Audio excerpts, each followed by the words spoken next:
அடுத்து ஒரு அண்மை செய்தி நாம் பார்த்துக் கொண்டிருக்கிறோம். நீட் விலக்கு தொடர்பாக பிரதமர் மோடியுடன் சுகாதாரத்துறை அமைச்சர் விஜயபாஸ்கர் சந்திப்பு நிகழ்த்தியிருக்கிறார். அது அண்மை செய்தியாக வந்திருக்கிறது.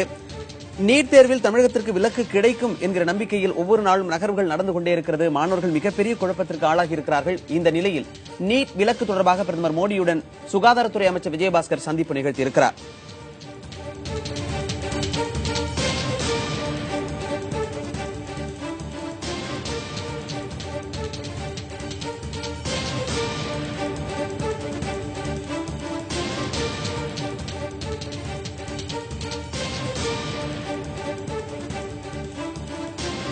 நீட் விலக்கு தொடர்பாக பிரதமர் மோடியுடன் சுகாதாரத்துறை அமைச்சர் விஜயபாஸ்கர் சந்திப்பு நிகழ்த்தியிருக்கிறார்.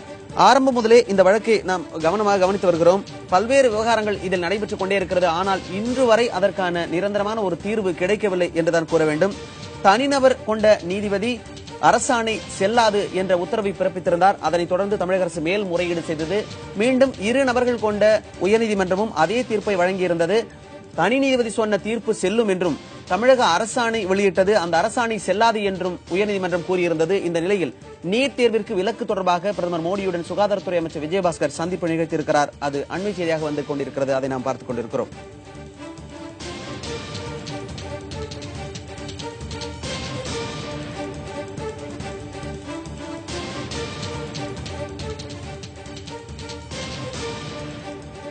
நீட் விலக்கு தொடர்பாக பிரதமர் மோடியுடன் சுகாதாரத்துறை அமைச்சர் விஜயபாஸ்கர் சந்திப்பு நிகழ்த்தியிருக்கிறார். விரிவான தகவல்களை வழங்குவதற்காக டெல்லியில் இருந்து ஹனிகுமார் இணைப்பில் இருக்கிறார். ஹனிகுமார், இந்த சந்திப்பு எவ்வளவு நேரம் தொடர்ந்து கொண்டிருக்கிறது? மணிபாரன், இந்த நீட் விவகாரம் தொடர்பாக தமிழக சுகாதார அமைச்சர் விஜயபாஸ்கர், மக்களவை துணை சபாநாயகர் தம்பிதுரை மற்றும் சுகாதாரத்துறை செயலாளர் ராதாகிருஷ்ணன் உள்ளிட்டோர் சற்று முன்னர் பாராளுமன்றத்தில் பிரதமர் மோடியை சந்தித்து பேசி வருகிறார்கள். இந்த சந்திப்பானது தற்போதும் வரைக்கும் நடைபெற்றுக் கொண்டிருக்கிறது. ஏற்கனவே பிரதமர் மோடியை சந்திப்பதற்காக அவர்கள் நேரம் கேட்டிருந்தார்கள். நேற்றுக்கும் நேரம் கேட்கப்பட்டிருந்தது. இருந்தாலும் பிரதமர் ஊரில் இல்லை என்பது காரணமாக அவர்களுக்கு நேரம் என்பது ஒதுக்கப்படவில்லை.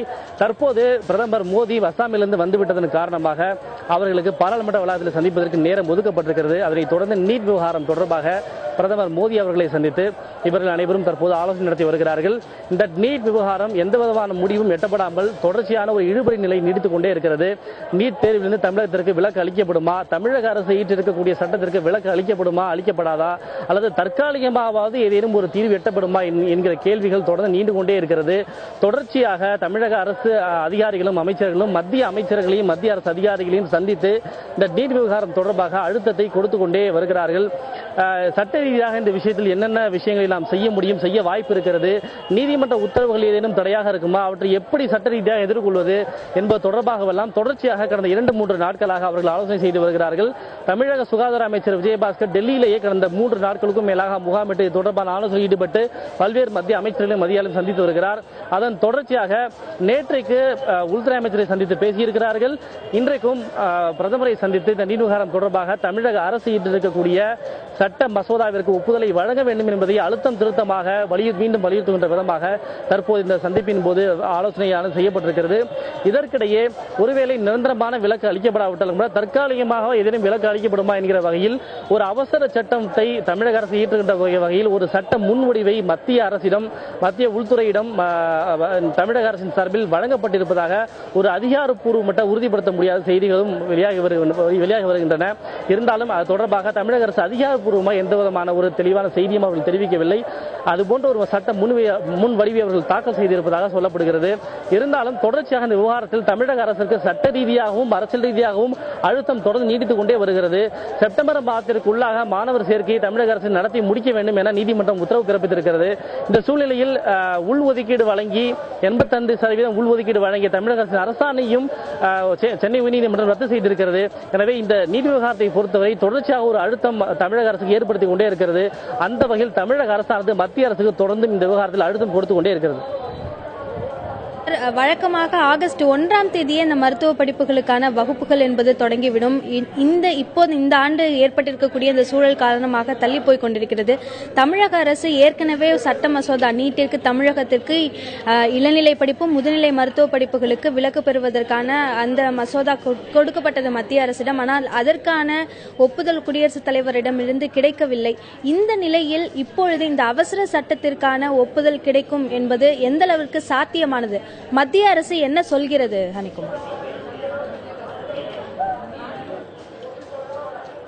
நிச்சயமாக, அதாவது மத்திய அரசு அதிகாரிகள் தரப்பில் நான் பேசுகின்ற போது நிச்சயமாக குறிப்பிட்ட ஒரு மாநிலத்திற்கு என்று மட்டும் விதிவிலக்கு, அதாவது விலக்கு அளிப்பது என்பது இயலாத காரியம் என்றுதான் சொல்லப்படுகிறது.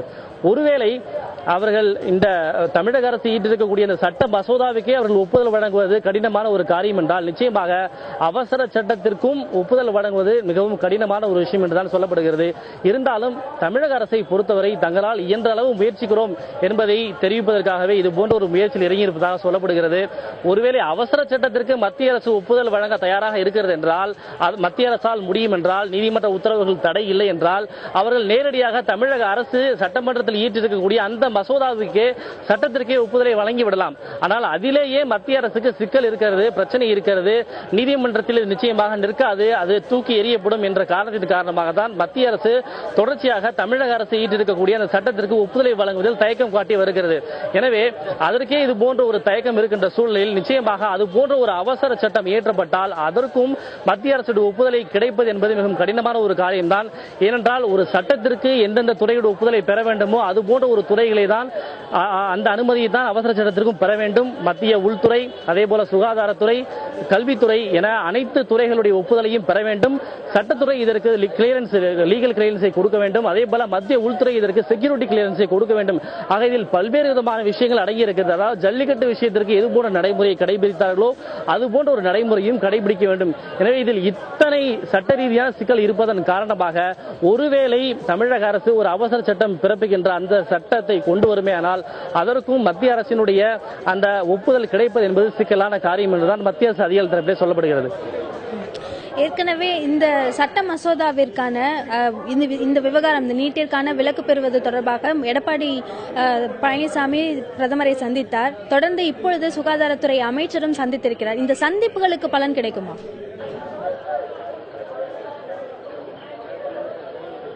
தமிழக அரசு அதிகாரிகளை பொறுத்தவரைக்கும், மத்திய அரசை பொறுத்தவரைக்கும் நாம் கேட்கின்ற போது மத்திய அரசு தமிழக மாணவர்கள் நிலையை புரிந்திருக்கிறது, அவருடைய கோரிக்கையை கவனத்தில் கொண்டிருக்கிறது.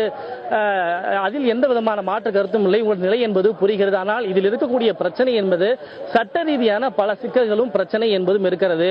ஏனென்றால் உச்சநீதிமன்றம் ஏற்கனவே பல முறை கடுமையான பல கேள்விகளை கேட்டிருக்கிறது. ஏன் தமிழகத்திற்கு உங்களால் மட்டும் முடியாது என பல கடினமான சில கேள்விகளை கேட்டிருக்கிறது.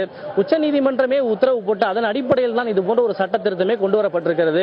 அது மட்டுமல்லாமல் கடந்த ஓராண்டுக்கு பல மாநிலங்களுக்கு நீட் தேர்விலிருந்து தயாராவதற்காக ஓராண்டுக்கு மட்டும் விலக்கு என்பது அளிக்கப்பட்டிருக்கிறது. இப்படி எல்லா மாநிலங்களுமே நீட் தேர்வை எழுதி மருத்துவ கலந்தாய்வு உள்ளிட்ட பல்வேறு விஷயங்கள் நடைபெற்றுக் கொண்டிருக்கின்ற போது குறிப்பிட்ட ஒரு மாநிலத்திற்கு என்று மட்டும் விலக்கு அளிப்பது என்பது சட்ட ரீதியாகவே மத்திய அரசுக்கு தலைகுனிவை ஏற்படுத்தும், பல சிக்கலை ஏற்படுத்தும். நீதிமன்றத்திற்கு இந்த விவகாரம் செல்லுமேனால் நிச்சயமாக கடினமான நீதிமன்ற கண்டனத்திற்கு இந்த விவகாரம் ஆளாகும். எனவே இதற்கு ஒப்புதல் அளிப்பதில் தயக்கம் இருக்கிறது. மற்றபடி தமிழக அரசுடைய உணர்வுகளையும் தமிழக மாணவருடைய உணர்வுகளையும் நாங்கள் புரிந்திருக்கிறோம். அவற்றை சட்ட ரீதியாக எப்படியெல்லாம் களைய முடியும் என்பது தொடர்பாக நாங்கள் ஆராய்ந்து வருகிறோம் என்பதுதான் மத்திய அரசும் மாநில அரசும் சொல்லக்கூடிய ஒரு செய்தியாக இருக்கிறது.